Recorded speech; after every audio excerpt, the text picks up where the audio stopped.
ಬರೋಬ್ಬರಿ 52 ದಿನ 1790 ಕಿಲೋಮೀಟರ್ ದೆಹಲಿಯಿಂದ ಮಂಡ್ಯಕ್ಕೆ ತನ್ನ ಮಾಲೀಕನನ್ನ ಹುಡುಕಿಕೊಂಡು ಪಾರಿವಾಳ ಬಂದಿದೆ ಅಂದ್ರೆ ನೀವು ನಂಬ್ತೀರಾ?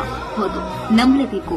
ಅಭಿಮನ್ಯು ಹೆಸರಿನ ಪಾರಿವಾಳ ದೆಹಲಿಯಿಂದ ಮಂಡ್ಯಕ್ಕೆ 52 ದಿನಗಳಲ್ಲಿ ಸುಮಾರು 1790 ಕಿಲೋಮೀಟರ್ನಷ್ಟು ಪ್ರಯಾಣ ಬೆಳೆಸಿದೆ. ಹೌದು, 1 ವರ್ಷದ ವಯಸ್ಸಿನ ಪಾರಿವಾಳ ವಿಶೇಷ ದಾಖಲೆ ಮಾಡಿದೆ. ಕರ್ನಾಟಕ ಹೋಮಿಂಗ್ ಪಿಜನ್ ಫೆಡರೇಷನ್ನಿಂದ ಡೆಲ್ಲಿಯಲ್ಲಿ ರೇಸ್ ಆಯೋಜಿಸಲಾಗಿತ್ತು. ಈ ರೇಸ್ನಲ್ಲಿ 22 ಪಾರಿವಾಳಗಳು ಭಾಗಿಯಾಗಿದ್ದವು. ಅದರಲ್ಲಿ ಮಂಡ್ಯದ 1 ವರ್ಷದ ಅಭಿಮನ್ಯು ಪಾರಿವಾಳದ ಕಾಲಿಗೆ ರಿಂಗ್ ಅಳವಡಿಕೆ ಮಾಡಲಾಗಿತ್ತು. ಈ ಪಂದ್ಯದಲ್ಲಿ ಭಾಗವಹಿಸಿದ್ದ 22 ಪಾರಿವಾಳಗಳ ಪೈಕಿ 14 ಪಾರಿವಾಳಗಳು ತಮ್ಮ ನೆಲೆಗಳಿಗೆ ವಾಪಸ್ಸಾಗಿದ್ದವು. ಆದರೆ ಮಂಡ್ಯದ ಅಭಿಮನ್ಯು ಪಾರಿವಾಳ ಬಂದಿರಲಿಲ್ಲ.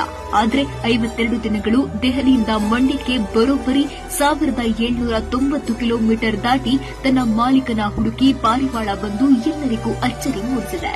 ಸದ್ಯ ಹೊಸ ದಾಖಲೆ ನಿರ್ಮಿಸುವ ತವಕದಲ್ಲಿ ಅಭಿಮನ್ಯು ಪಾರಿವಾಳ ಇದೆ.